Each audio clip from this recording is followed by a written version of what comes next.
Jill Duggan. She's the Executive Director of the Environmental Defence Fund Europe and is joining us now from Glasgow. Jill Duggan, thank you very much for being with us. So, more pledges, day 5. Is this one on coal going to be enough?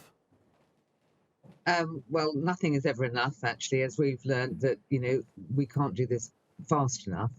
And what we'd also like to see, really welcome the pledge, but what we also want to see is that countries pledge to not build new coal-fired power plants and to remove coal-fired power plant in their own countries as well, which is a bigger ask when they're looking at, particularly at the moment, about rising energy prices.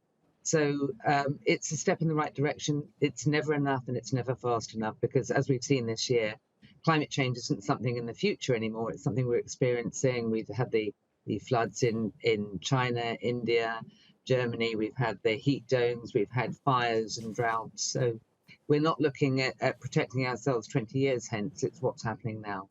And Jill Duggan, I wonder, has the maths ever been done on exactly how much it would cost to get, say, I don't know, Zimbabwe off coal or Poland off coal? There's always this talk of money, but how much would it cost for a specific country to get off the fuel?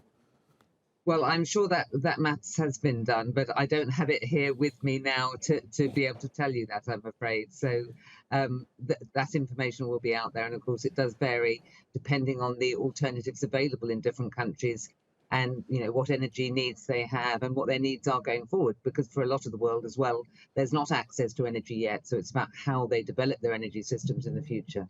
Because of course, I guess you've got to have the infrastructure as well to be able to transmit energy if you go from renewables to something else. Have those sort of pledges been put in place to make sure that enough countries get the funding that they need?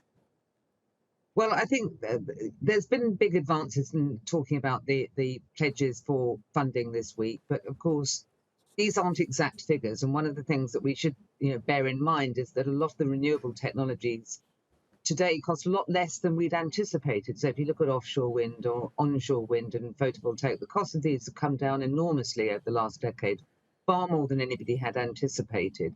But nevertheless, this is a big challenge to help make sure that the whole world has access to energy, but access to renewable energy, so that we don't damage the planet on the way. Absolutely right. And finally then, and Jill Duggan, while COP has been going on, I've been thinking about all these dates that have been set, 2030, 2050, India saying 2060. I guess with some of this stuff, we're not going to know that we've got there until we get there. What are we wanting to see in the next 5 years, would you say, to show that these pledges are actually going to be real this time? Well, I think what we know now, and as I said, a few moments ago, we're experiencing climate change already. We need to make sure that the big countries, and China has said it'll tip its emissions so that it will start to come down after 2030. We'd really like to see that happen sooner than that. We'd really like to see the sort of levels of investment going on that will mean that countries like India, countries around the world that have that challenge of providing access to energy for a large part of their population, are making the choices that will save the planet as well. India actually, I think, said that they would aim for net zero by 2070, and I think we know that that's going to be too late for the world. But I also understand that they need a lot of finance to actually be delivered.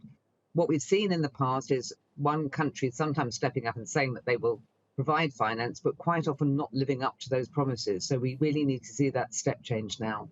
Yeah. And I think countries need to recognize that this isn't about giving money away.